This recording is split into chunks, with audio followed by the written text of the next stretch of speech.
чечкиндүү түрдө талап кылышты. Учактан алып калган билетин кайрадан сатып берип, кечирим суроо менен Москва шаарына узатып коюу. Ассаламу алейкум, касиеттүү кыргызстандыктар.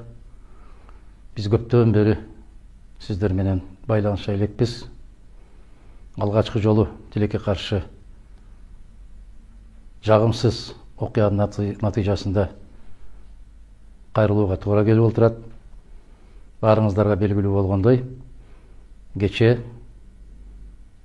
түнкү дейбизби, таңкы дейбизби, саат 4 менен 5-тин ортосунда Ош аба жайында Москвага учуп аткан биздин кыргыздын керемет азамат кызы, кайдыгер эмес, жарандык, партиялык мыкты активист Оразай Нарматованын Ички иштер министрлиги тарабынан жапайычылык менен кармалышы. Ага коюлуп аткан доомат абдан күлкүлүү доомат. Бийликти басып алууга чакырык жасады. Качан, кай жерде, кантип? Оразай Нарматова 100 миңдеген, а мүмкүн миллиондогон кыргыздын мыкты жигиттери, кыздары сыяктуу өз өлкесинде жумуш таппай, аргасыздан Россияга кетип, Москва шаарында окуп, ошол жерде иштеп, ата-энесине, туугандарына, бүтүндөй журтчулукка жардам берип жүргөн мыкты азамат кыз.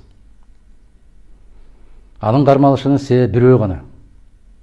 Дайым өзүнүн пикирин так, ачык, даана айтып келүүдө. Бүгүнкү бийликтин жасап аткан ашмалта аракеттерин баарын элге чайнап, жеткирип, түшүндүрүп берип келет. Кайдыгер эмес, чыканактай болгон кызга ушунчалык болуп асылып, жапайычылык менен аба жайынан кармап алгандыгы өтө өкүнүчтүү. Мен кече эле Азаттык радиосунда түз эфирде болуп, бул бийликтин жүзүн баса белгилеп айттым эле.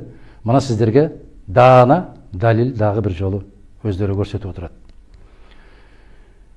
Бир тууган агасынан айрылып, агасы дагы ошол Москва шаарында жумуш иштечү, чогуу жүрүшчү.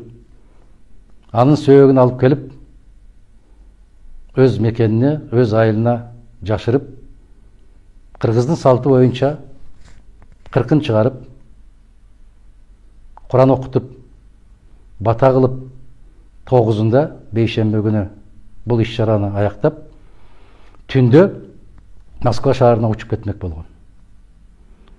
Ал кызыбыз менен чогуу жеңеси, ошол жападан жалгыз агасынын жесир калган жеңеси.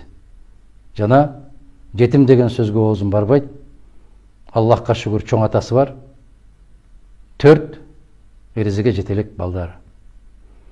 Мына ошол балдардын көз жашын тыйбай туруп, жалгыз калган агасынын, жубайы жеңесинин кайгысы өчөлөк мезгилде колун кайрып, аба жайынын тескери эшигинен бекитип, жашынып, бир өтө оор кылмышкерди кармагандай болуп, аба жайынан бекитип алып чыгып, машинага салып, Бишкек шаарын көздөй зубулдап жөнөшү, бул жапайычылык, бул айбанчылык.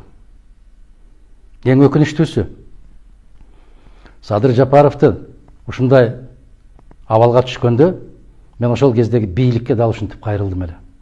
Аттиң ушундай кайрылуу менен Садырга кайрылууга туура келип отурат.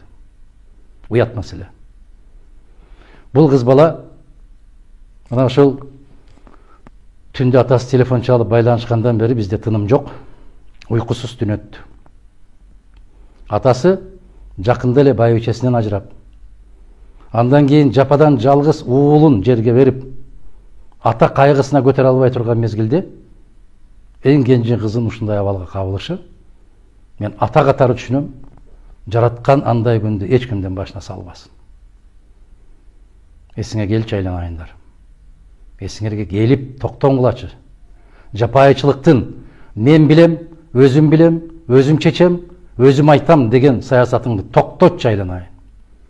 Мына ушундай саясат менен канча бийлик башын жегенин билесиңер го. Эмне үчүн сабак болбойт силерге? Эмне үчүн Кыргызстанда көчөгө батпай жүргөн чет элдиктер көбөйүп кетти? алардын артынан түшпөй. Эмне үчүн 30 күн, bir айдай атасынын үйүндө болду. Басып барып койбой, эмне үчүн чыркыратып аба жайына келгенде кармап кетип отурасыңар? Токтотпойсуңар ошол нерсени. Мен билем токтотпойсуңар, себеп токтотууга акылыңар да жетпейт, эркиңер да жетпейт, силердин намысыңар да жетпейт. Мен бардык кайдыгер эмес жарандарга кайрылам.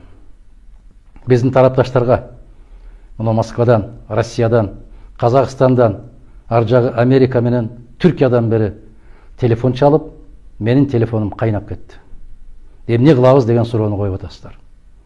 Эмне кылмак элек? Конституцияда, мыйзамда биздин укугубуз кандай кармалса, мына ошону талап кылышыбыз керек. Чечкиндүү түрдө талап кылышыбыз керек. Биздин талабыбыз ораза айымды токтоосуз түрдө бошотуу жана учактан алып калган билетин кайрадан сатып берип, кечирим суроо менен Москва шаарына узатып коюу. Өкүнүчтүүсү, ошол жетелеп бараткан жеңесинин алдындагы 4 атасыз калган балдардын кээ бир документтери ораза айымдын сумкасында калды дейт атасы. Эми алар Москвага барып алса кандай абалда болот? Неге мынча жапайы болдуңар? Неге мынчалык жырткыч болдуңар? Эсиңер барды, этеңерди жапкыла. Мен биздин тарапташтарга кайдыгер эмес болуп, уламдан улам телефон чалып чыркырап аткандардын баарына терең ыраазычылык билдирем.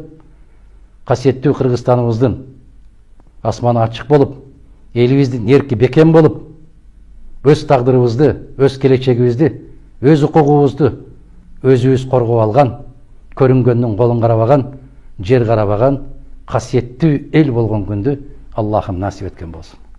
Бар болуңуздар.